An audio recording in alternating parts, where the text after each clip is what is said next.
2024 में लालू यादव और नीतीश कुमार मिलकर 26 पार्टियों को एक मंच पर लाया है, क्योंकि उनको लगता है कि नरेंद्र मोदी को दिल्ली से हटाना है तो पूरे विपक्ष को एक मंच पर लाना पड़ेगा। और ऐसे में नीतीश कुमार ने सभी विपक्षी पार्टियों से मुलाकात करके सबको एक मंच पर ला दिया है और अब सब मिलकर ये बोल रहे हैं कि हम नरेंद्र मोदी को हरा देंगे। विपक्षी एकजुटता का जो गठबंधन है उसका नामकरण भी हो गया है, इंडिया गठबंधन उसका नाम रख दिया गया है और अब जोर लगाया जा रहा है कि किसी तरीके से 2024 में नरेंद्र मोदी को चुनाव हरा देना है। लेकिन अब सवाल ये खड़ा हो रहा है कि एक तरफ दलितों की सबसे बड़ी नेत्री मायावती और मुसलमानों के नेता असदुद्दीन ओवैसी को साइड करके नीतीश कुमार और लालू यादव गठबंधन को कितना मजबूत करेंगे, इसी पर हम चर्चा करेंगे। लेकिन उसके पहले नमस्कार, मेरा नाम शशांक पांडे, आप जनता जंक्शन पर मुझे देख रहे हैं। कैमरे के पीछे विशाल खड़े हैं और अब लालू यादव और नीतीश कुमार की अध्यक्षता में ये पूरा विपक्ष एक मंच पर आ चुका है। 26 पार्टियां इसमें शामिल है और 2024 में एक नई रणनीति बनकर तैयार हो चुकी है। लालू यादव और नीतीश कुमार, लालू यादव आगे आगे और नीतीश कुमार उनके पीछे पीछे हैं। लालू यादव पूरी तरीके से रणनीति बना रहे हैं, पर्दे के पीछे हैं लालू यादव और पर्दे के आगे जो है वो नीतीश कुमार है। नीतीश कुमार तमाम क्षेत्रीय पार्टी से मुलाकात करके सबको एक मंच पर ला चुके हैं। अब सब मिलकर ये जोर लगा रहे हैं कि 2024 में नरेंद्र मोदी को सत्ता से बाहर कर देना है। लेकिन अब सवाल ये उठ रहा है कि मुसलमानों के सबसे बड़े चेहरे और दलितों के सबसे बड़े चेहरे को इग्नोर करके लालू यादव और नीतीश कुमार विपक्ष को कितना मजबूत कर पाएंगे। जहां एक तरफ पूरा विपक्ष एकजुट है, इंडिया गठबंधन नामकरण हो गया है, वहीं दूसरी तरफ मुसलमानों के सबसे बड़े नेता असदुद्दीन ओवैसी जो हैं वो कहते हैं कि ये भाड़ में जाए इंडिया गठबंधन, अगर उसमें हम रहते तो मेरा दम घुट जाता, हमको उससे कोई मतलब नहीं। लेकिन अब हम आपको बताएंगे कि अगर इनके इंडिया गठबंधन में ना रहने से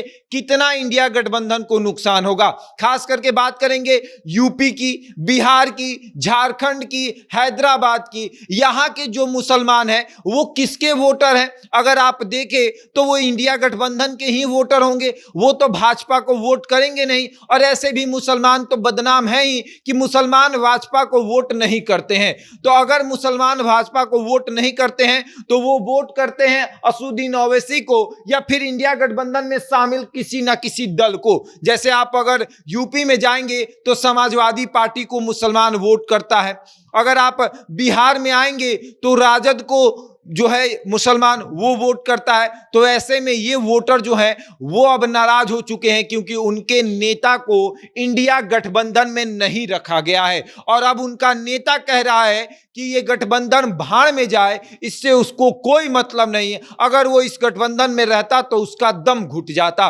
और दूसरा नाम है दलितों की सबसे बड़ी नेत्री मायावती का। मायावती और दलित अगर वोट देखें आप तो दलित वोटर किसके हैं? अब इस इंडिया गठबंधन में शामिल किसी ना किसी दल के ही हैं। आप बात कर ले राजद की, समाजवादी पार्टी की, जेडीयू की या फिर कांग्रेस की, इन्हीं को वोट करते हैं। भाजपा को तो वो वोट करते नहीं, दलित तो कभी भाजपा को वोट नहीं करेंगे। और ऐसे में मायावती को इंडिया गठबंधन में शामिल ना करना नीतीश और लालू यादव को कितना नुकसान होगा। अगर आमतौर पर आप बिहार में देखें तो मायावती कह रही हैं कि हम 40 सीट पर चुनाव लड़ेंगे और असदुद्दीन ओवैसी कह रहे हैं कि सीमांचल के 4 सीट पर हम चुनाव लड़ेंगे और सीमांचल के इलाके में अगर ये उतर गए तो वहां पर भारतीय जनता पार्टी का जीत तय है। और अगर ये 40 सीट पर मायावती उतर गई तो फिर भारतीय जनता पार्टी के लिए बल्ले बल्ले हो जाएगी, क्योंकि ये वोट काटेंगी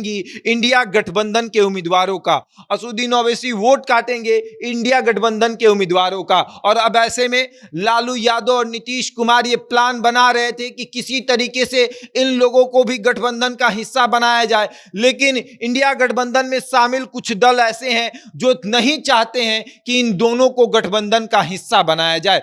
अगर इन दोनों को हिस्सा बनाया जाएगा तो मायावती भी जो है वो प्रधानमंत्री की प्रबल दावेदार हैं। ये भी कह देंगी कि हमको प्रधानमंत्री बनना है, फिर कुछ ना कुछ लोचा हो जाएगा। इसलिए नीतीश और लालू यादव ने मिलकर ऐसा प्लान बनाया कि इन लोगों को इंडिया गठबंधन का हिस्सा नहीं माना जाएगा। और अब जब इन लोगों को इंडिया गठबंधन का हिस्सा नहीं माना जाएगा तो फिर आपको हैदराबाद, यूपी, बिहार, झारखंड और तमाम उन क्षेत्रीय जगहों पर जहां पर दलित और मुसलमान जो हैं वो मायावती और असदुद्दीन ओवैसी को अपना नेता मानते हैं, वो कभी वोट इंडिया गठबंधन को नहीं करेंगे। वो उसी को वोट करेंगे जो असदुद्दीन ओवैसी और मायावती का उम्मीदवार होगा। तो ऐसे में इंडिया गठबंधन का वोट कट जाएगा और 2024 में इंडिया गठबंधन को काफी नुकसान होगा। अब देखने वाली बात यह है कि अभी भी जो है गठबंधन का विस्तार हो ही रहा है, हो सकता है कि इन लोगों को भी गठबंधन का हिस्सा माना जाए। बहरहाल इस खबर में इतना ही। बने रहे हमारे साथ और देखते रहे जनता जंक्शन।